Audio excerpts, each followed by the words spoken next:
Well, today, to an audience at the State Department, Secretary of State Antony Blinken introduced the President of the United States for the last time.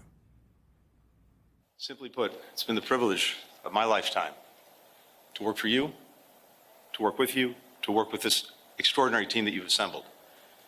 And it's the honor of a lifetime to be able to introduce, one more time, the 46th President of the United States, Joe Biden.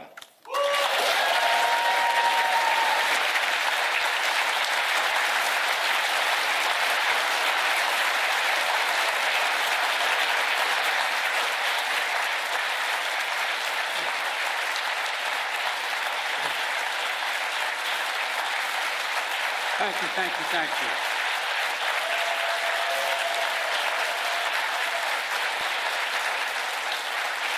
Thank you. Thank you, thank you, please, thank you. Thank you, thank you, thank you. It's good to be back at the State Department. President Biden gave a 28-minute speech today that was a foreign policy assessment of where the United States stands now in the world at the end of the Biden presidency. But because it was a Biden speech, it began with domestic policy, because more than any other president of our lifetimes, Joe Biden has always presented foreign policy and domestic policy as related, as two sides of the same coin. During my presidency, I've increased America's power at every dimension. We've increased our diplomatic power, creating more allies than the United States has ever had in the history of our nation.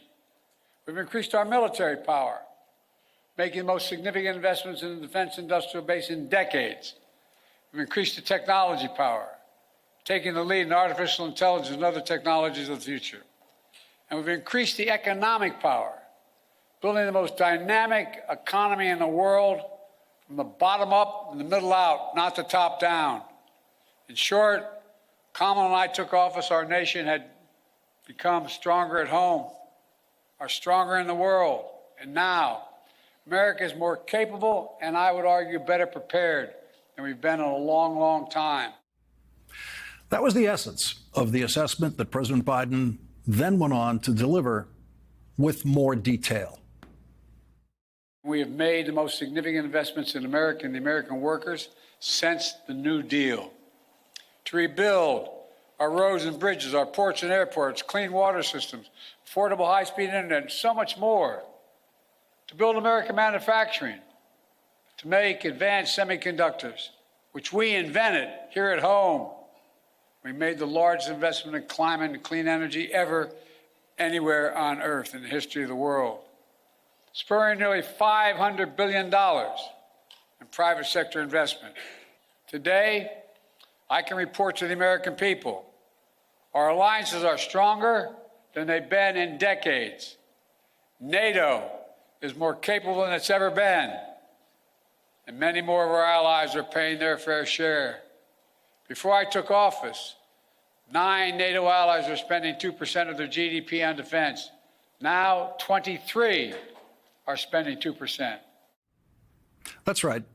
Joe Biden, the president who did not threaten our NATO allies to increase their defense spending, got many more of our NATO allies to increase defense spending than Donald Trump ever did.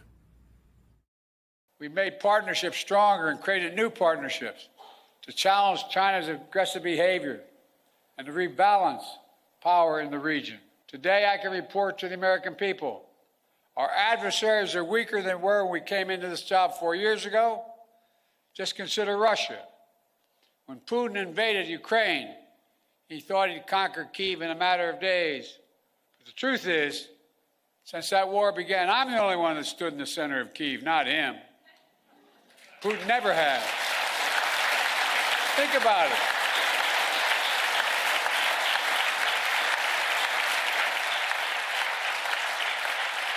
It was a long train ride, but I'm the only commander-in-chief to visit a war zone not controlled by U.S. forces. We helped Ukrainians stop Putin. And now, nearly three years later, Putin has failed to achieve any of his strategic objectives. He has failed thus far to subjugate Ukraine. failed to break the unity of NATO, and failed to make large territorial gains. As I saw it, when Putin launched his invasion, I had two jobs. One, to rally the world to defend Ukraine, and the other is to avoid war between two nuclear powers. We did both those things. Today, Ukraine is still a free, independent country with the potential for a bright future. President Biden described how much weaker Iran is in the Middle East now and how the alliances of the dictator states prove their weakness. Now, major authoritarian states are aligning more closely with one another. Iran, Russia, China, North Korea. But that's more out of weakness than out of strength.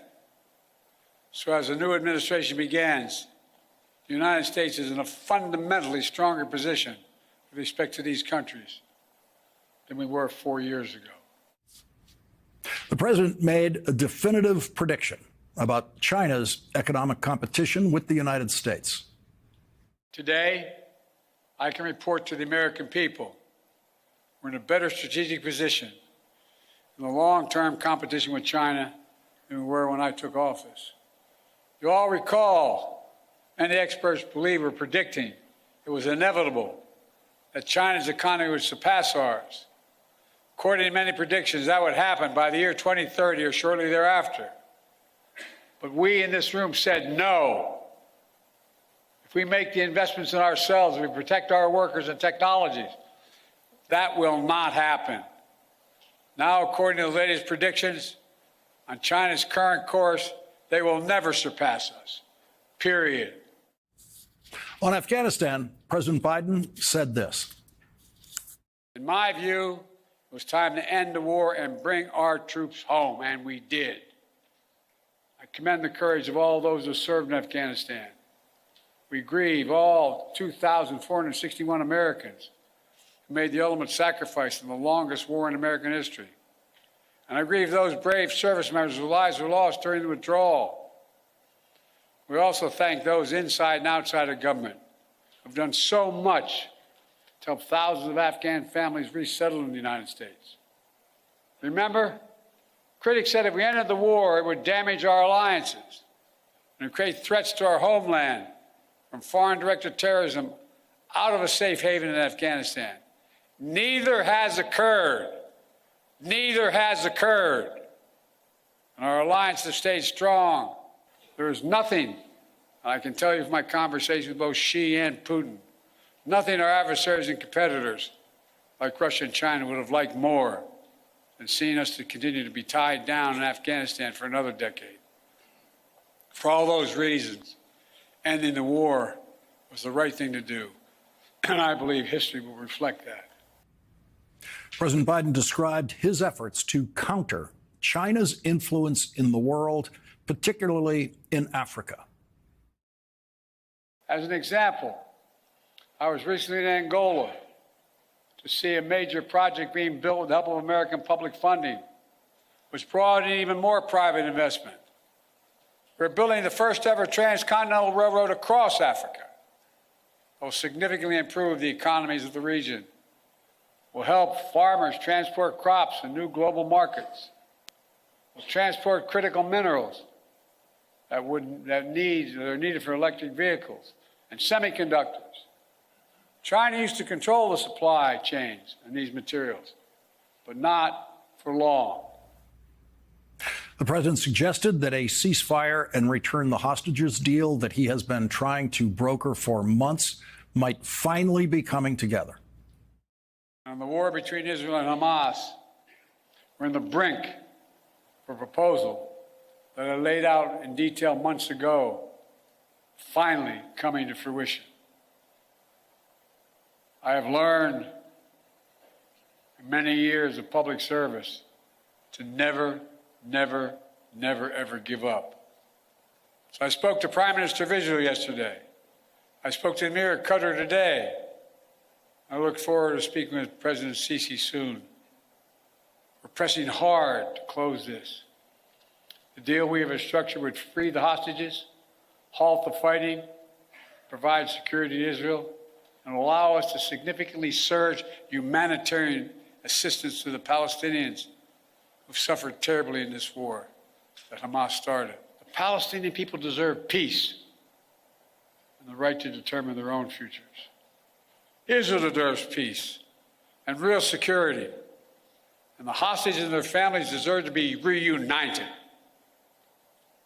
And so we're working urgently to close this deal. President Biden summarized his foreign policy record and America's posture in the world this way. It's clear. My administration is leaving the next administration with a very strong hand to play.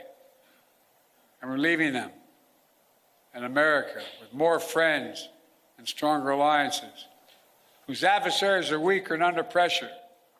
An America that once again is leading, uniting countries, setting the agenda, bringing others together behind our plans and visions. An America which is no longer at war, which has made historic investments in American workers, American energies, American factories, generating the strongest economy in the world, which is now in a much better position to win the future against any competitor.